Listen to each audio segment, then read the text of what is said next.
Assalamualaikum warahmatullahi wabarakatuh. Namaku Ana Sufiatun Nabila. Di sini saya akan menjelaskan pemikiran-pemikiran dari tokoh-tokoh filosofi alam. Simak ya. Oke, kita sebelum membahas pemikiran tokoh-tokoh filsafat alam, kalian udah tahu belum apa sih pengertian dari filsafat alam? Dan filsafat alam ini punya nama lain loh, filsafat sebagai dermatologi. Nah saya akan menjelaskan sedikit tentang filsafat alam. Nah, filsafat alam yaitu mengambil objek alam sebagai dasar di dalam menjawab suatu fenomena yang dipikirkan manusia dengan akalnya tanpa menjawab dengan pemikiran mistis. Munculnya filsafat alam ini ditandai dengan munculnya para ahli pikir di mana arah perhatian pemikirannya kepada apa yang ada di amati sekitarnya. Jadi, gejala alam bersifat berdasarkan akal pikir dan tidak berdasarkan mitos. Nah, jadi bukan berdasarkan mitos, tapi tidak berdasarkan mitos. Jangan salah kaprah ya, teman. Oke, selanjutnya baru kita akan menjelaskan ada beberapa tokoh beserta pemikirannya. Oke, pada bagian pertama, yang tokoh pertama adalah ada Thales. Nah, Thales ini lahir di kota Miletus dan lahir pada tanggal 625 sebelum Masehi. Nah, di situ ada julukan Bapak Filsafat atau the Father of Deductive Reasoning atau Bapak Penalaran Deduktif.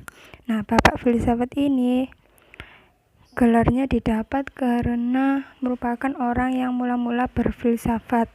Nah, dan ada sebuah pertanyaan, apa sih sebenarnya bahan alam semesta ini? Kemudian Thales itu menjawab air.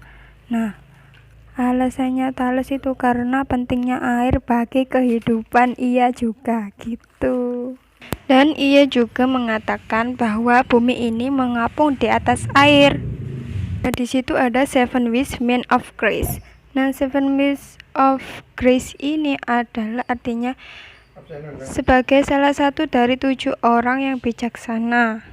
Oke, kita akan membahas sedikit tentang mengapa sih Thales itu berpendapat bahwa air adalah penting baginya. Tadi sudah dijelaskan sedikit bahwa air itu bagi kehidupan. Ia juga mengatakan bahwa bumi ini mengapung di atas air gitu. Terus Thales itu dianggap sebagai pelopor geometri abstrak yang didasarkan pada petunjuk pengukur banjir yang implementasinya dengan membuktikan dalil-dalil geometri yang salah satunya bahwa kedua sudut alas dari suatu segitiga semakaki adalah sama besarnya. Walaupun pandangan-pandangan Thales banyak yang kurang jelas, akan tetapi pendapatnya merupakan percobaan pertama yang masih sangat sederhana dengan menggunakan rasio atau akal pikiran. Ya, jangan lupa itu jasanya yang paling besar adalah meramal gerhana matahari pada tahun 585 sebelum Masehi loh. Nah, Thales ini mengembangkan filsafat alam kosmologi yang mempertanyakan asal mula, sifat dasar, dan struktur komposisi dari alam semesta. Sebagai ilmuwan, pada masa itu ia mempelajari magnetisme dan listrik yang merupakan pokok soal fisika. Juga mengembangkan astronomi dan matematika dengan mengungkapkan pendapat bahwa bulan bersinar karena memantulkan cahaya matahari.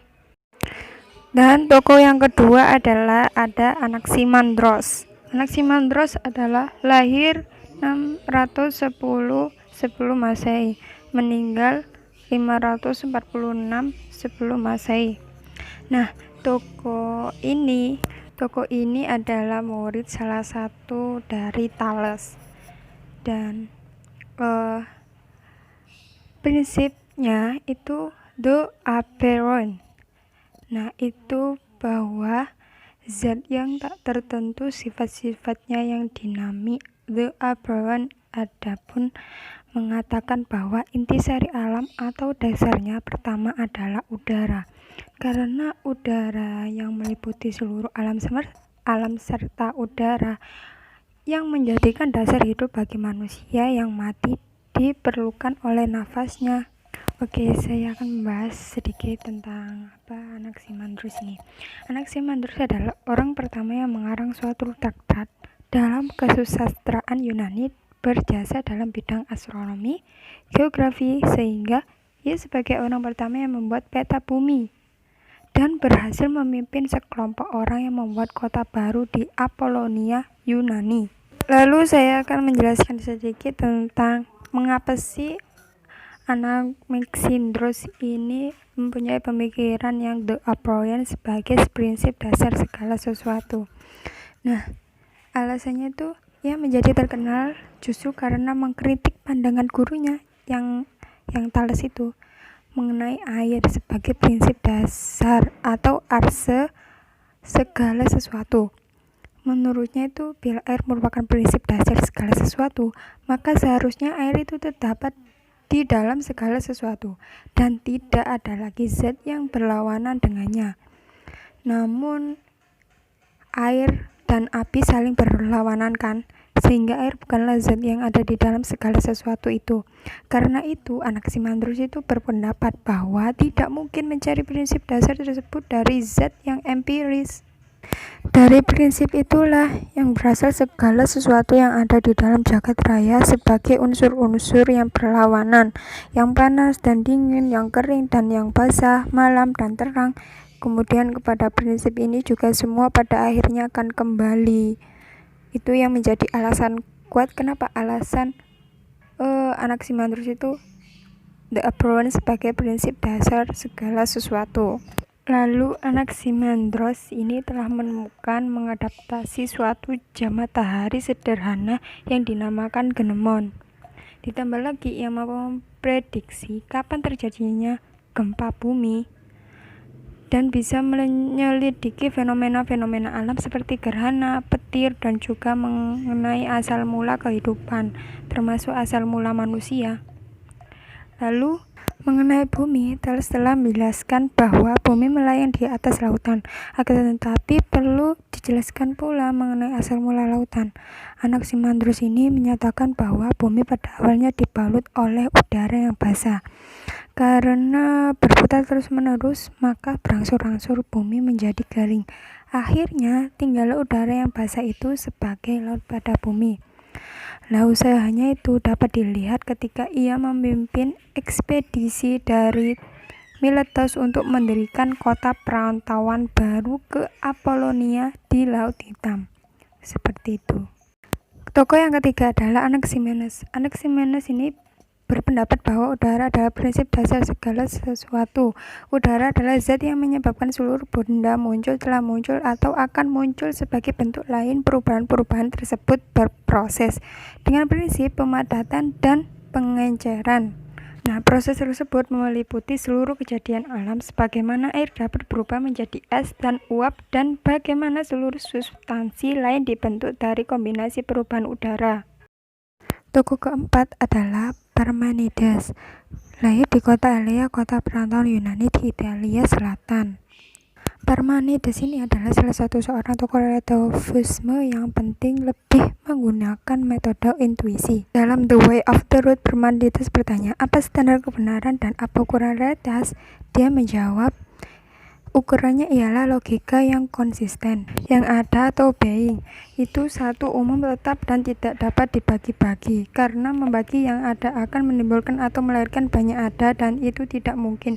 Yang ada dijadikan tidak dapat musnah. Karenanya tidak ada ruangan yang kosong, maka di luar yang ada masih ada sesuatu yang lain. Seperti itu. Tokoh yang kelima adalah Heraklitus. Lahir di Efesus, sebuah kota perantauan di Asia Kecil. Mempunyai kesan hati yang tinggi, sehingga ia mudah mencela kebanyakan manusia untuk mengatakan jahat, dan bodoh juga mencela orang-orang yang terkemuka di Yunani. Melalui pernyataannya adalah semua mengalir.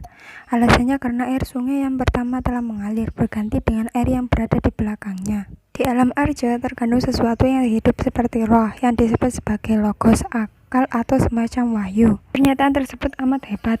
Logos inilah yang menguasai sekaligus mengendalikan keberadaan segala sesuatu, demikian dengan segala yang ada, tidak ada yang tetap, semuanya berubah. Seperti itu pemikirannya. Mungkin seperti itu yang bisa saya sampaikan. Terima kasih sudah menonton dan mendengarkan.